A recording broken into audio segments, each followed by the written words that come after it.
let's go through some of the stories in more detail. Joining me to do that is Alys Watson Brown, who's a freelance writer and political commentator with Young Voices UK. Alys, morning to you. Good morning, Rosie. Thank you so much for having me on. Right, Liz Truss, delusional or didn't get a chance? I think the problem with Liz Truss is that she proposed some very, very radical ideas. She wanted to challenge the economic orthodoxy, as she puts it, in the Treasury. However, she wasn't reassuring in her manner. And I think in the essay which she written, which I found fascinating, I love reading sort of reflective accounts of prime ministers during sort of like high-end times in office. And I think she does acknowledge that the communication was slightly off. The political optics were not in her favour. And I think she didn't quite acknowledge when she was Prime Minister that after the exit of Boris Johnson, the British public just wanted a Prime Minister that they could trust rather than one that was trying to radically shape up the economic orthodoxy, especially in the times where inflation was all over the place. We were still recovering after COVID. I believe that she has some more interviews coming out later in the week. There's one due with The Spectator, which I will be awaiting very eagerly to watch.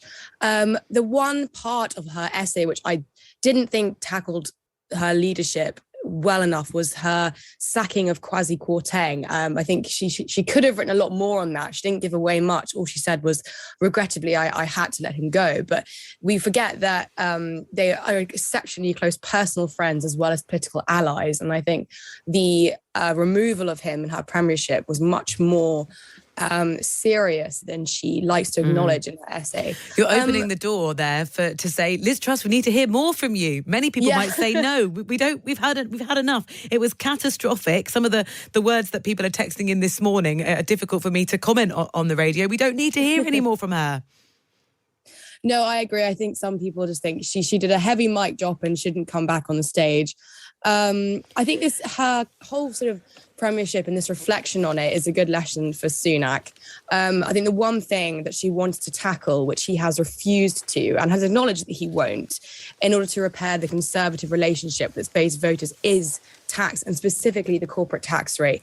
And it's really fascinating that actually so a few vocal members of the public are so against this because they are so worried about being in debt, people not being able to afford given the cost of living. And I think you were mentioning this earlier. How does the Conservative government navigate this when their sort of key economic pledge, up until now, has been a party of low taxation? Front page of the Telegraph says Truss is going to get tough on Sunak's stance on China. And that brings me to page 11 of the Telegraph here. Biden's delay in acting goes down like a lead balloon. Joe Biden faced a significant backlash over his handling of the Chinese spy balloon yesterday. Lots of people said, look, you acted too little too late, leaving the US humiliated.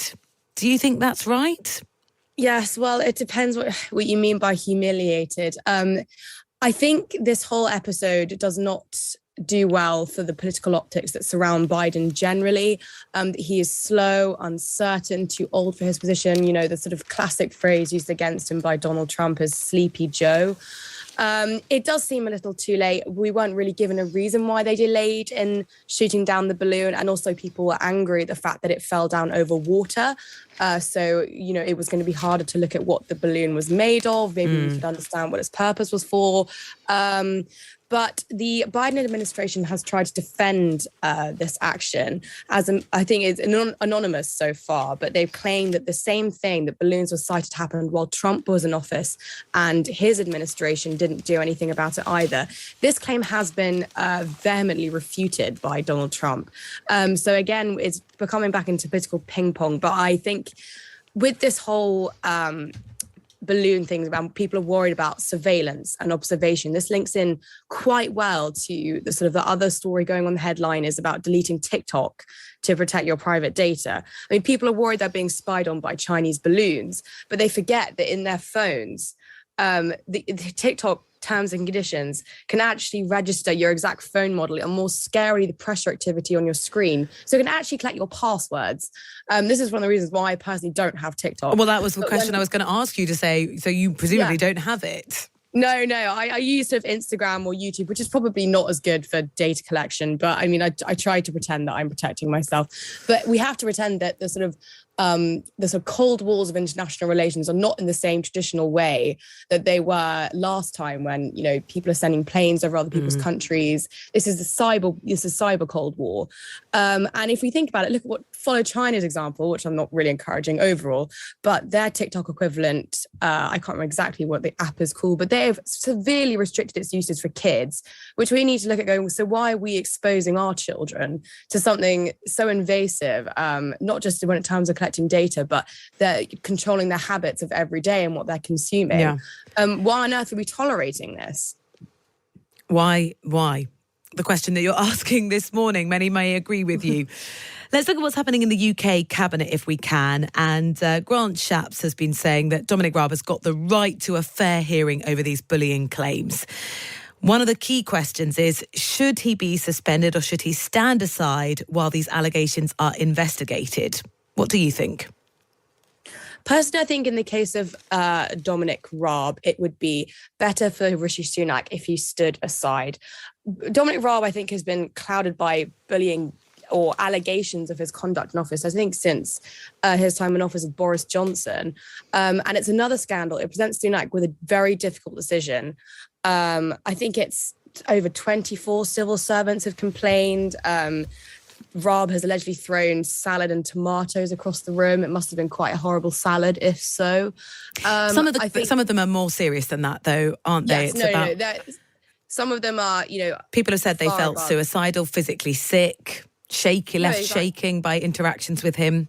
All allegations at this point, and we must say Dominic Raab denies all allegations of bullying. Exactly, and I think Raab should resign, given the sense that Rishi Sunak was presented a difficult decision after sacking Zahawi. The logical conclusion would be to sack Dominic Raab, but this is even more... You think before the details of the investigation come through?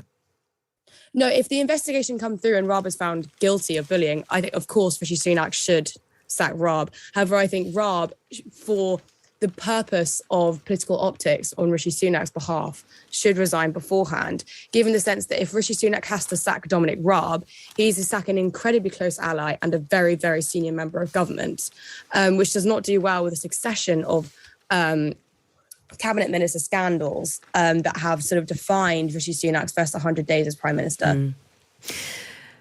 Let's talk about the trains. Now, I had a really very challenging train journey yesterday, and it wasn't because of strikes. It was because the driver didn't turn up, so we were delayed about 50 minutes on the way. But our tickets are going potentially to change. I'm looking at page 14 of the Times here, and their headline is "End of the line for return train fares." So you'd buy 2 singles instead. Do you think that's a good idea? I actually do think it's a good idea. It gives you, I think, it's far more simple. It means that 2 single tickets are the same price as a return. It's much more simple for the consumer. You have a lot more flexibility. The amount of times I've bought a very expensive train ticket to go and see you. I had a lot of friends at university in Scotland, for example, and when I spent a lot of money to go see on a train ticket from Bristol, where I was. And if I wanted to stay an extra day or et cetera, I wasn't traveling back on the same day I intended, it would cost so much more money for me to actually change my ticket. So I think this does make sense. And I think it's a very good, smaller part of the grand train reform, which is designed to make the system more simple and cost effective. However, I don't understand how people are coping at the moment, as you say, with the train driver not turning up, getting in and out of work. It is honestly ridiculous. And I've just started, working 9 to 5 at the beginning of September, and it has been a nightmare trying to navigate South Western Railway. And the fact that, it's awful for commuters. Crowd is up the roads. I do hope that the whole railway transformation is effective, because I think we definitely do need it. Thank you so much for your time this morning. Alys Watson Brown, freelance writer and political commentator with Young Voices UK. Appreciate your time. Thank you so much. Have a good day.